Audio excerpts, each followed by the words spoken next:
So, more bad news for the UK economy. What has happened to the UK?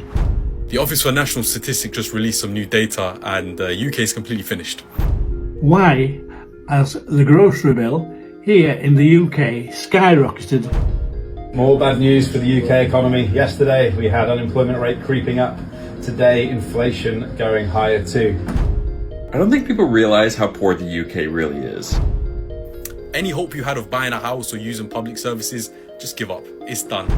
Prime Minister Sir Keir Starmer has said the UK is ready and willing to put troops on the ground in Ukraine as part of a possible peace process. Isn't it ironic how we've been in a cost of living crisis really since 2008, but ever since then every company has been having record-breaking profits every year? So even after you have worked all of your life and paid tax all of your life on your income, at the point you retire, you will still pay tax on pension income that you receive. You've got to escape this. I don't care how you do, you just have to escape this. The UK is cooked, cost of living is sky high, rent prices are borderline robbery, food costs are making people consider growing their own, jobs are disappearing faster than your paycheck, and the NHS? Holding on by sheer willpower. Stick around because we're breaking it all down. And hit subscribe because keeping up with this mess is practically a full-time job. The Office for National Statistics just released some new data and the UK is completely finished. Any hope you had of buying a house or using public services, just give up. It's done. So about 5 million people will leave the UK by 2032 and 10 million people are going to come in. So our net migration figure is going to be about 5 million. But there's an argument being made that the 5 million people that are leaving the country are more economically active or would have been more economically active than the 10 million people coming in. The UK is losing more millionaires, entrepreneurs, doctors, lawyers, teachers than basically any other European country because we have horrible tax laws and our country's cost of living is ridiculous. You might say whatever, we got 5 million extra people will do great. And that's a good idea in theory. The issue is Labour will not build enough houses. Even with their ambitious plan of building 1.5 million houses, that's going to barely house the people that need houses now, let alone the 5 million extra people that are going to be here by 2032. You know that long wait at the doctor you're already experiencing? Yeah, imagine that, but now there's 5 million more people in the line. I think the NHS has a backlog of 7 million people. It's going to be closer to what, 12 million now? Good luck, everyone. In the UK, even if you retire, you can still pay income tax. This is because pension income is taxable in the UK. So even after you have worked all of your life and paid tax all of your life on your income, at the point you retire, you will still pay tax on pension income that you receive. Dark predictions for the United Kingdom. Prime Minister Sir Keir Starmer has said the UK is ready and willing to put troops on the ground in Ukraine as part of a possible peace process. Keir Starmer said it's time for British troops on the ground in Ukraine. The PM says the UK needs to be ready and willing to contribute to security guarantees in the country and insisted he doesn't say that lightly. We must be ready to fight a war with Russia if necessary. So hold on a minute, I'm confused. I thought this was for peace, right? We need 30,000 troops for peace, and Ukraine asking for 200,000 or more troops for peace. So when they asked them to go for war, they were like, no. When they asked them to go for peace, Guys, super dark predictions on this. This is, in my prediction, in my opinion, nothing to do with peace, guys. If you're from the UK, it's probably time to leave. Period. Someone please tell me I'm fucking wrong and I'm not just going to work to earn money to put back straight into the system to afford to pay for my electric, pay for my heating, put food on the table. More bad news for the UK economy. Yesterday we had unemployment rate creeping up. Today, inflation going higher too. They say there's only 3 people that make money in a recession: drug dealers, prostitutes and traders. And if you want to choose option 3, the pound is a good one to trade today. We had about a 60-tick rally. The reason for this is, someone like Goldman, 5 days ago, they were expecting 4 cuts from the Bank of England this year. As of now, they're expecting 1. So there's been a huge repricing in the markets. The pound's starting to get a bit of strength back after a tough week or two. But these sort of news events are pretty easy to trade. So if you want to find out how to do it, let us know. What's 9 plus 9? 18. Huh? 18. 9 times 9? 81. 81. And last question, what's the square root of 49? 7. 7. You going with that? Oh, he's smart, you know. What statue holds a torch in her right hand? Statue of Liberty. Oh my goodness. Wow, look at that. What about you? You smart? Arsenal. What is the past tense for the word take? Take. Taku? Huh? Take. Yeah. Past tense for take. Or the past. Takuku. Who is an attorney? Define attorney. Attorney is when you eat a lot. You know, you get like diabetes. You have to go hospital. Like, who serves you there? The attorney, and Which is longer, 2 hours or 90 minutes? 90 minutes. 90 minutes. How? If you could explain it, you know.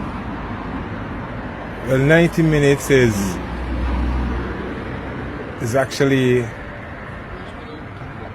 an hour and a half. 90 minutes is an hour and a half.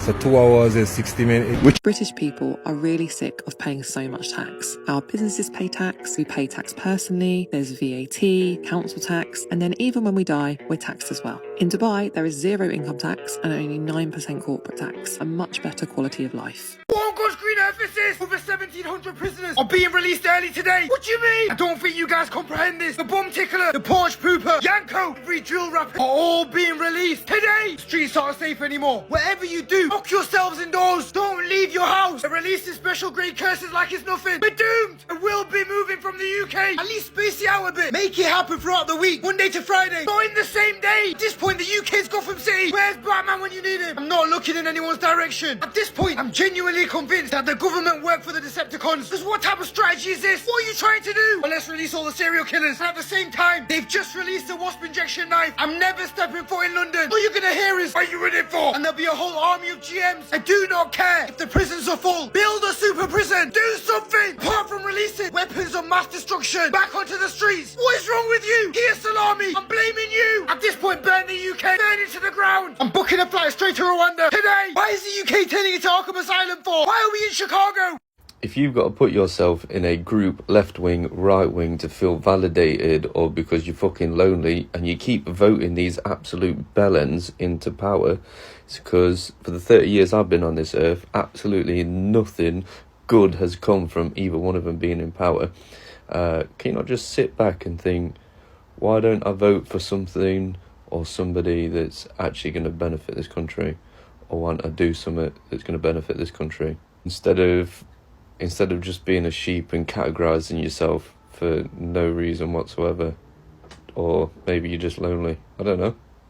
So I've just found the unemployment rate in the UK right now, and it's at 4.44, which, as you can see, it's been going up since 2022, and we're almost at the exact same levels as COVID. As you can see here, in 2020, between October and December, the unemployment rate was 5.3, and it's 4.44 now. And by the looks of things, it doesn't look like it's slowing down anytime soon either. Since 2022, it's literally just been going up and up and up. Now, a lot of people will say it's because of all the AI and all the technology taking over all the jobs, but I think it's got a lot to do with our government at the moment. They're basically forcing businesses to be extremely careful with who they pick and who they choose to employ. And this isn't just affecting the businesses, it's affecting the employees who want to join these companies. I mean, if you've got any stories, leave them in the comments below, but I know that businesses are putting people through like 4-stage interviews for no reason, just to employ someone. It's just shocking considering this is 5 years of progress since COVID here, and the employment rate has hardly changed. What do you think we need to fix all this? Let me know in the comments and drop me a follow while you're here. So being unemployed sucks, obviously. It's not fun. It's not fun. You know, you're worried about imposter syndrome. Am I going to find a job? Am I going to grow my career? All this stuff. But I really kind of have to remind myself as well, you know, it will come. You are putting in the work. I mean, every day I'm just applying, you know, easily to 10 to 15, 10 to 20 jobs, give or take. So really just reminding myself that it will come. If you have to apply to 3,000 jobs and you have to apply to 3,000 jobs, it's going to happen. But yes, the UK market for unemployment rate is trash. It's absolute trash. I know there's a lot of reasons why from the government and everything as why the unemployment rate is so high. It's trash. Weather is getting better though. And you know what? Fish and chips save the day. Isn't it ironic how we've been in a cost of living crisis really since 2008? But ever since then, every company has been having record-breaking profits every year. Productivity has been at the highest level it's ever been. We generate more money into our economy every year, and there doesn't seem to be an end in sight. It's almost as if we've actually been living in a cost of greed crisis all this time, and we're waiting for the point where rich people are going to be saying, okay, I have enough money. But there's never been a rich person who's ever said that throughout history, and there never will be. So while we keep slaving away, attacking each other, while the rich openly buy our politicians, offer them seats in companies that they have no interest in working in, they've literally brought all our media, and there doesn't seem to be any end in sight. Not in our lifetimes anyway. So what do you guys think? Are we in a cost of living crisis or a cost of greed crisis? And how do we end this? If you've got a generation of people that are renting now, and then these people are going to need to be looked after in their old age, well, that's going to fall on the state, isn't it? Because they don't have assets. Previously, you bought your house, you paid off your mortgage, you live in your house, you sell your house, and there's an asset that's going to pay for your care in old age. You don't have any assets. Who's going to pay for your care? Your family? Well, no, because they're too busy working 3 jobs just to pay for their own existence. And they're working later because the age of retirement's gone up. So suddenly you've got no care within the community. So it's going to have to fall on the state. And we're going to have enormous, enormous costs for care for the elderly in another couple of decades if we don't start looking at this housing crisis now. The average monthly salary in the UK is £2,391 and the average rent in the UK is £1,327. So after electricity, bills, council tax, you've got about £500-600 a month, 150 quid a week to enjoy your life. You've got to escape this. I don't care how you do, you just have to escape this. You have to start earning money online. Start an online service business, work for free for your first client just so you get some experience, get some case studies. Once you've done that, charge £1,500 to £2,000 a month, spend the next 3 months trying to get 2 or 3 clients, and all of a sudden you have more money than the average person in the UK online, and you can go and live wherever you want. I personally do recruitment where my average fee is anywhere from about £7,000 to £12,000. So if I do 4 a year, just 4, I'm earning more money than most people in the UK. Stop listening to all those losers tell you everything's a scam online. You just need to lock in for 3 to 6 months. Just because you have an online business doesn't mean you have to make millions to be happy and successful.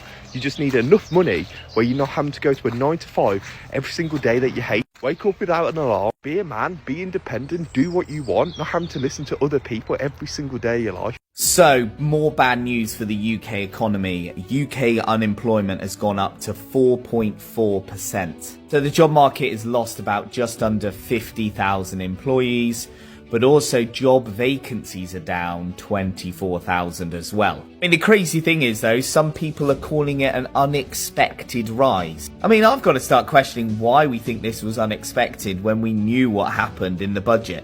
And of course, it was all about that national insurance increase for employers. You know, Labour said their budget would not affect working people. And I remember when that budget came out, I said, well, this could lead to price rises, this could lead to job losses, this could lead to businesses cutting back. And what warning signs do we have in the economy right now?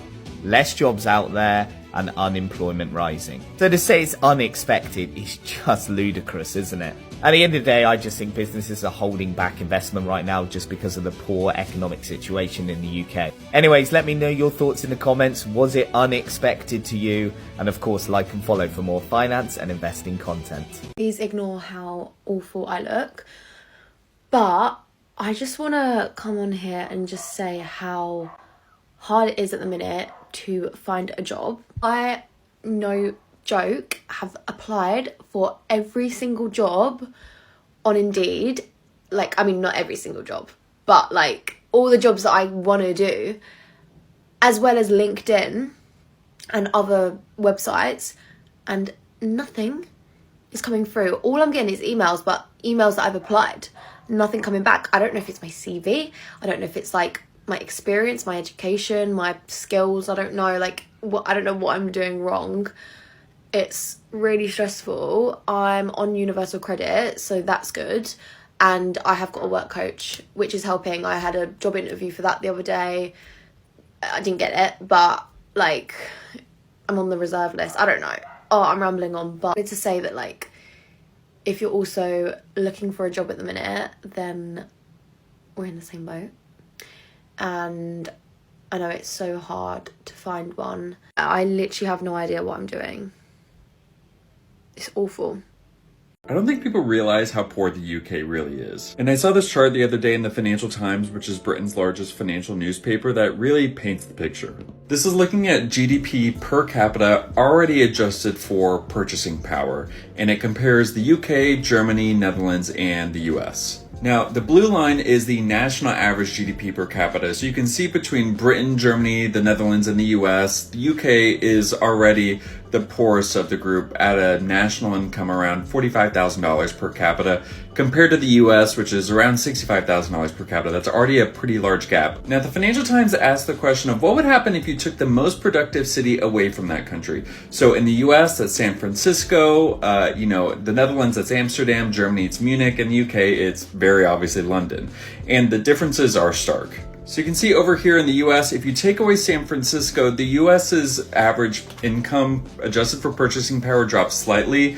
And you obviously have Mississippi here at the bottom. And I know it seems weird to compare a city to a full state, but San Francisco, the metro area, actually has more people than the state of Mississippi, so I'm fine with that analysis. The Netherlands, it's a larger drop. Germany, there's pretty much no difference. Munich is substantially wealthier than a lot of other cities, but it doesn't have a large share of Germany's population compared to some of these other places. And then you have the UK. If you took away London, which is by far the largest population hub in the UK, the average person in Britain is poorer than the average person in Mississippi. This says a few things. One, the UK is way too concentrated in one geographic area. London is really the only productive part of Britain on a global scale. You think about cities like Manchester, Liverpool, they just don't compete. I'm not an expert on British economics, but a lot of this is similar to what you see in like Rust Belt cities. And these are former manufacturing towns that just don't have the productivity anymore. It's really concerning, and this is when you see, trends like Brexit, where there was a vote where London was heavily in favor of staying with the EU, but the rest of the UK voted against staying in the EU and they wanted to leave. There's a huge mapping to the economic outcomes and realities all these people are living. To be clear, things can change. This is from an economics paper comparing the USSR, Germany, France, and the UK. And you can see in the 1960s and 70s, the UK actually did fall behind and was pretty much at parity with the Soviet Union. And then after the 1970s, it caught back up to its German and French peers. One thing I do find funny though is that in British press, they have this really bad, thought of Mississippi. And so a lot of them wrote, are we as poor as Mississippi? And an American journalist wrote, is Mississippi really as poor as Britain? Which I love. So while I do love poking fun at the Brits, we do need our allies to be strong and healthy and have a great economy. And so I do hope that they can turn it around. Why has the grocery bill here in the UK skyrocketed just lately? Is it due to the grocery tax on some products, which are items? I'll give you an example here, right? Now this one, £1.75, and the date on here is the 25th of the 5th, 25, right? So that is the 25th of May. Now then, this one, £1.99, and the date on this one is 22nd of the 6th, 25. So virtually between these two packets, there's a month, right? But the increase is over 13.5%. That's just on one item, an increase of 13.5% or over 13.5%. And the pensioners, they got 4.1%. So there's something not quite right. But because of the packaging on this, it could be all to do with the grocery tax, which is a levy put on certain items to try and keep us get down to net zero, so, on packaging. I'd like to share, follow, like, read the comments. That'd be great. What the Labour government don't get about economic growth is that we actually need less economic growth, not more.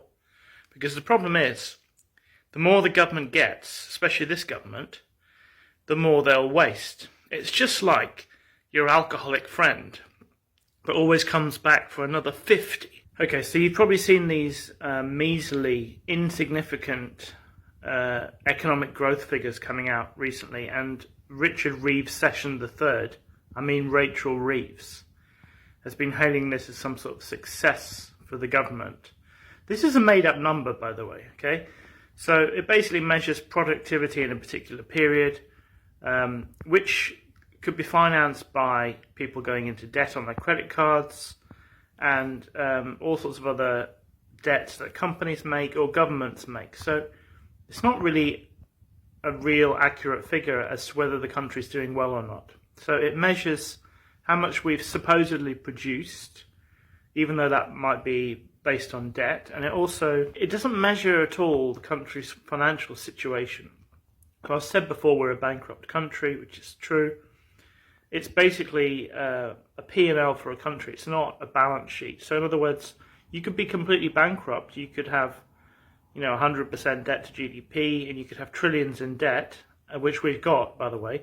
And we've also got trillions in debt that we haven't even declared, like future pensions. And you could still have a measly amount of economic growth, which is a made-up number anyway, which is based on more debt. And then they say, oh, we're recovering. Well, firstly, that doesn't include the country's financial situation, which might be absolutely terrible, and it is. Second thing is, the biggest problem we've got in the UK, and this is the same with a lot of other countries, it's not just the United Kingdom, is we always spend more than what we get in, because we waste a lot of money and we have terrible policies that don't work. So even if you do increase tax revenues, or if you increase GDP, which is not the same thing, it's all going to get wasted. And this is really the problem. So it doesn't matter how much economic growth you have, which is a made-up number anyway. The more the government will get, the more the country produces, the more tax revenues we get, the more the government will waste, and we'll continue to be going backwards. Hope that helps. See you in the next one. What has happened to the UK? I'm in what was once a thriving Saturday night nightlife town in the middle of England. It is now a ghost town. It's 8 o'clock on a Saturday night in August, and this place used to be rammed as far as the eye could see with people, partiers. There was at least 15 bars and pubs, a few nightclubs, from the blue building that you can see in the background all the way down there. There is nobody out. There's a couple of older couples, a couple of families. But when I say to you, this used to be one of the places in the Midlands to go on a Saturday night out, I'm not exaggerating. Now, yes, times have changed. Prices are higher. A lot of the youngsters don't drink as much. But this used to be this busy on a Sunday night when nothing was open. All the high street is now is betting shops, as you can see there, charity shops. I think there's about 30 Turkish barbers, and that's about it. Where's it all gone? I mean, is your town like this? Is this just a anecdotal bit of evidence that is a one-off? But this used to be heaving from about 7 o'clock at night until about 2 or 3 in the morning. Now, I'm not saying it's a good thing or a bad thing, but it definitely is a sign of the times. I haven't seen one person yet that looks like they're on a night out. The bars are closing down. I've heard Revolutions are closing down. I've heard TGI Fridays are closing down. There's just nothing left. Nothing left. So what are youngsters doing now? Are they staying in? Are they teetotal? They're not going out for a night out? I've seen a few videos of people on nights out and they're all sat on the phone. Which is funny because you're sat on your phone watching this.